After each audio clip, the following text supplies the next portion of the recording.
ቀይሕ ባሕሪ ናይ ሓያላን ሃገራት መጻወድያ ድዩ ዋላስ ናይ ህዝቢ ኤርትራ በረኸት? ሰላም ክቡራት ተዓዘብቲ፣ ሎሚ ዓለምና ኣብ ኣዝዩ ተኣፋፊ መድረኽ ትርከብ ኣላ። ካብ ዩክሬን ክሳብ ታይዋን ዘሎ ምስሓብ ሕጂ ድማ ብኢራን ኣቢሉ ናብ ኣፍ ደገ ገዛና መፂሎ። እታ ንዘመናት መተሓላለፊት ንግድን መድረኽ ኩናትን ኮይና ጽንሕት ቀይሕ ባሕሪ ሎሚ ዳግማይ ማእከል ፖለቲካ ዓለም ኮይና ትርከብ።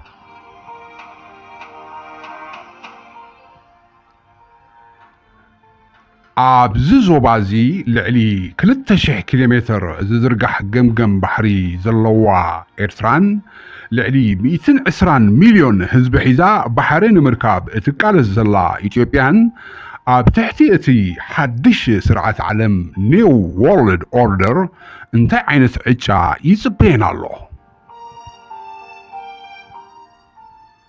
ስለምንታይ እዚ ቀይሕ ባሕሪ ካብ በረኸት ናብ ስግኣት ዝቕየር ዘሎ?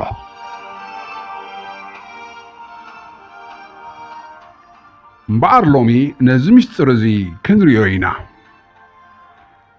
እታ ማዕጾታታ ዝተዓጽወ ኤርትራ ኤርትራ ብጂኦግራፊያዊ ኣቀማምጣ ወርቅያ ክበሃል ይከኣል። ካብ ባብኤል መንደብ ጀሚርካ ክሳዕ ሱዳን ዘሎ ገምገም ባሕሪ ንዝኾነት ሓያል ሃገር ከም መቐመጢ ወተሃደራዊ ሓይሊ ዘህርፍ እዩ። እዚ ዕድል እዚ ንህዝቢ ኤርትራ ረብሓ ኣምፂሉ ዶ?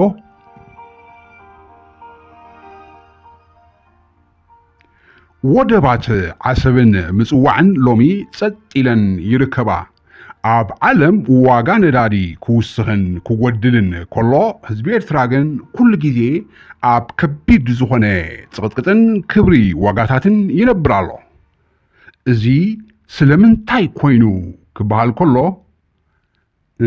ገለ ወገናት እገዳ ሳንክሽን እዩ ክብሉ ከለዉ፣ ካልኦት ወገናት ድማ ናይ ውሽጢ ምዕጻው ኢንተርናል አይዞሌሽን እዩ ይብልዎ። እቲ ሓቂ ግን ኣብዚ ናይ ባሕሪ ጉዳይ ብዙሓት ዝተደናገርና ኣለና።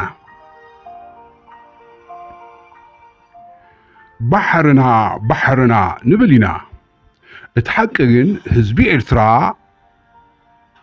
ባሕሪ የብሉን።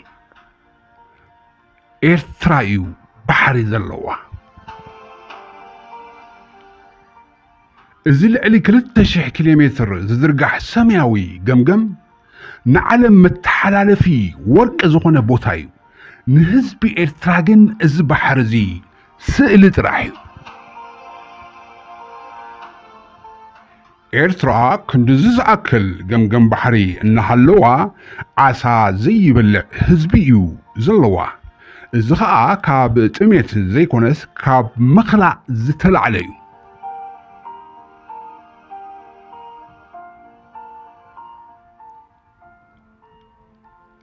እቲ ግርምቢፅ ድማ እዚ ጸጋታት ገምገም ባሕሪ ዝተኣገደ ህዝቢ ሎሚ ኣብ ከም በዓል ዩጋንዳ ዝኣመሰላ ባሕሪ ዘይብለን ሃገራት ተሰዲዱ ኣብ ዕዳጋ ዓሳ ክጨንዎ ከሎ ኣፍንጩ እዩ ዝዓብስ።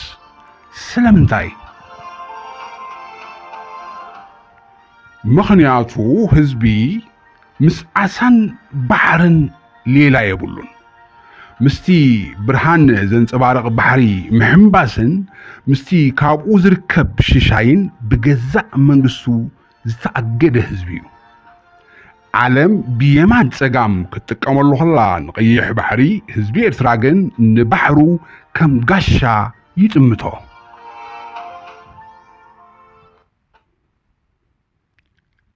ንህዝቢ ኤርትራ ባሕሪ ማለት ሽሻይ ወይ ዕድል ኣይኮነን።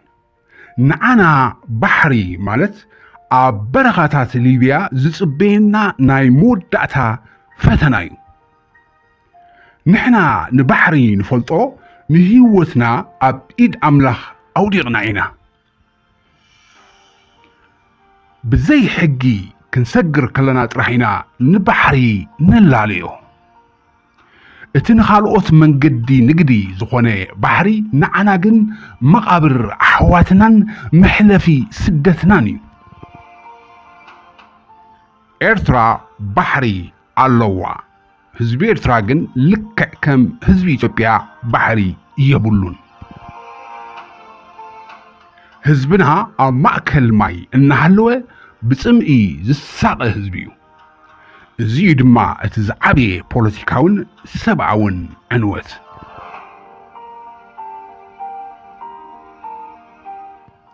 ኢሳያስ ነዚ ባሕሪ እዚ ንጂኦ ፖለቲካዊ ቁማር እዩ ዝጥቀመሉ ንወደባት ኤርትራ ከም ፖለቲካዊ መደራደሪ እምበር ከም ናይ ልምዓት ማእከል ክጥቀመሉ ድሌት የብሉን ብሰንኪ እዚ ባሕሪ ድማ ኣብ መንጎ ድሌት ሩስያን ፀቕጢ ኣሜሪካን ተወፂራ ትርከብ ኣብዚ ሰዓት እዚ ኤርትራ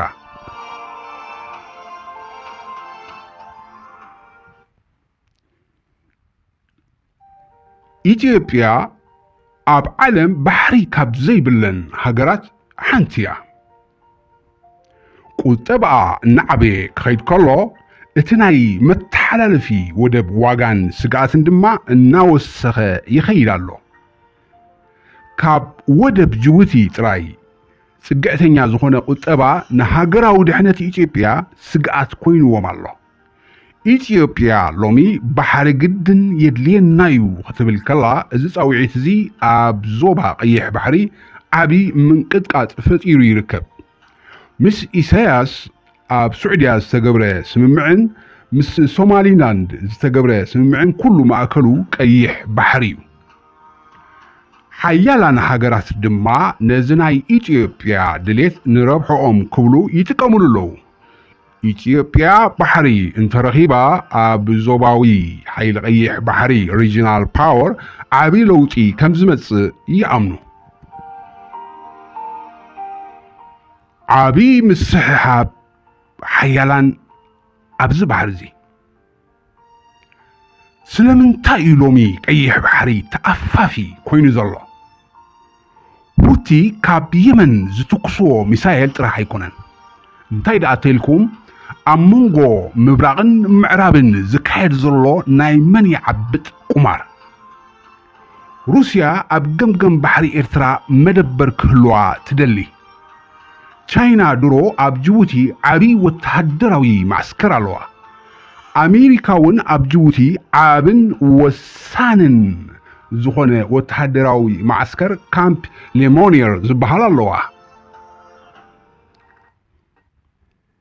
ኣሜሪካ ኣብዚ ዞባ እዚ ሓይሊ ስለ ዘለዋ ኣብ ውሽጣዊ ጉዳያት ቀርኒ ኣፍሪቃ ኢድ ንምእታው ዓብይ ዓቕሚ ይህባ ኣብዚ ኩነታት እዚ ኢትዮጵያን ኤርትራን ከም ግራውንድ ወይ ድማ ቼስ ቦርድ ኮይነን ኣለዋ ማለት እዩ ክቡራት ተዓዘብቲ እዚ ትንተና እዚ ናብ ሓደ ነጥቢ እዩ ዘምርሕ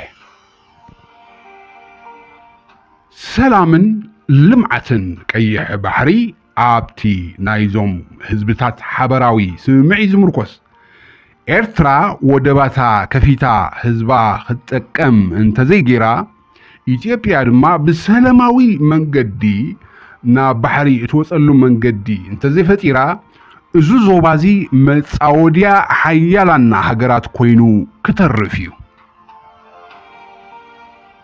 ንሕና ከም ህዝቢ ነዚ ሓቂ ክንፈልጦ ይግባእ ፖለቲካዊ ለውጢ ካብ ምርዳእ እዩ ዝጅምር ኣብዚ ቪድዮ እዚ ዘለኩም ርእይቶ ወይ ሓሳብ ወይ ድማ ብዛዕባ ቀይሕ ባሕሪ እንታይ ትሓስቡ ኣብ ታሕቲ ጽሓፉለይ ይቐኒየለይ